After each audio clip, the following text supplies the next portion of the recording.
So in terms of young adults and whether they were able to get the education they desired and pursue their dreams, it was an important part of propaganda for both of the German states during the Cold War.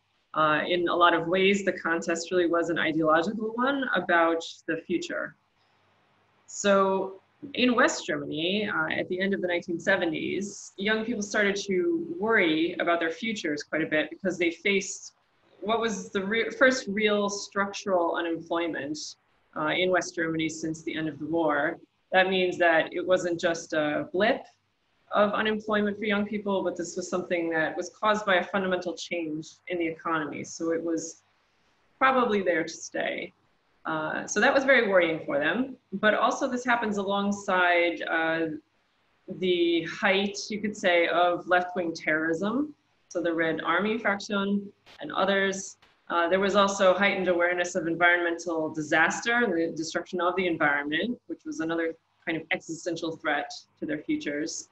And there was also a reheating of the Cold War itself, where nuclear missiles were going to be put into Central Europe, into West Germany, which would make West Germany a target, Central Europe a target really for retaliatory missiles.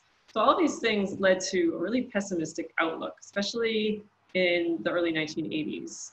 You hear two words in this time period, one of which is still used today. There's Ellenbogengesellschaft, which is literally like the elbow society, which is indicating that people of the time felt that it was becoming more competitive and that you really had to elbow your way in to a career or to get the best opportunities.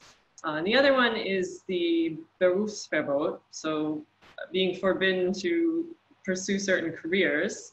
That was really began in the 1970s, and it was anyone in West Germany who was associated with an extremist group, a politically extreme group. They were not allowed to have a job as a civil servant. And in Germany, still today, a lot of jobs that you might not think are civil service jobs. So teachers, all teachers almost, postal workers, railroad workers, and to be associated with a potential terrorist group, you just had to maybe attend a protest, or it varied in different Bundesländer, right, different states. But it was something that perhaps limited free speech for young people in West Germany at this time. So it's not exactly like what's happening in the GDR, but there are these threats, you could say, to young people's futures. Now, in the GDR, the situation was very different.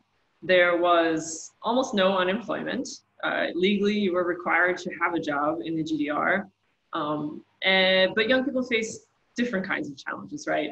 So here, there is a sort of unequal access to educational opportunities too, but it's based on your family's political background. So if you came from a working class family, more opportunities would be open to you to, say, attend university. Now, who's working class is the question, right?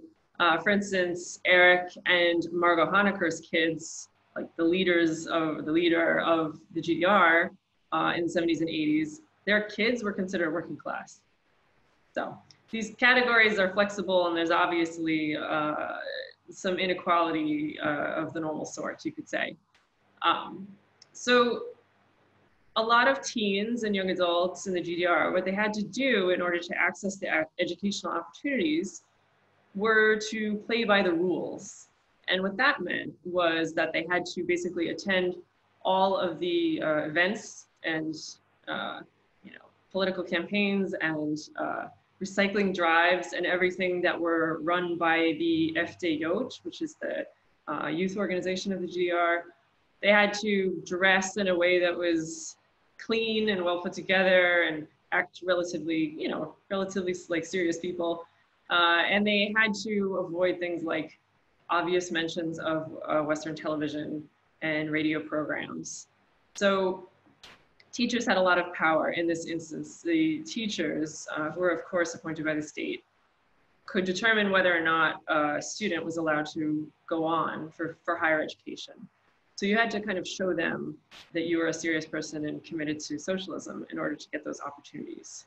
So a lot of young people who, for instance, didn't want to play by those rules, what they ended up doing, they got channeled towards apprenticeships of certain types.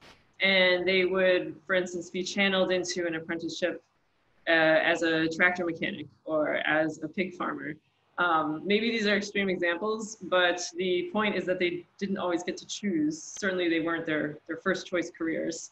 And what would happen is a lot of times young people would complete that apprenticeship, they would finish it because they had to, but then they would pursue a degree in theology, which was one of the only avenues open to people who were at all kind of alternative, right, who didn't fit in or who were politically active outside of the sanctioned activities of the state.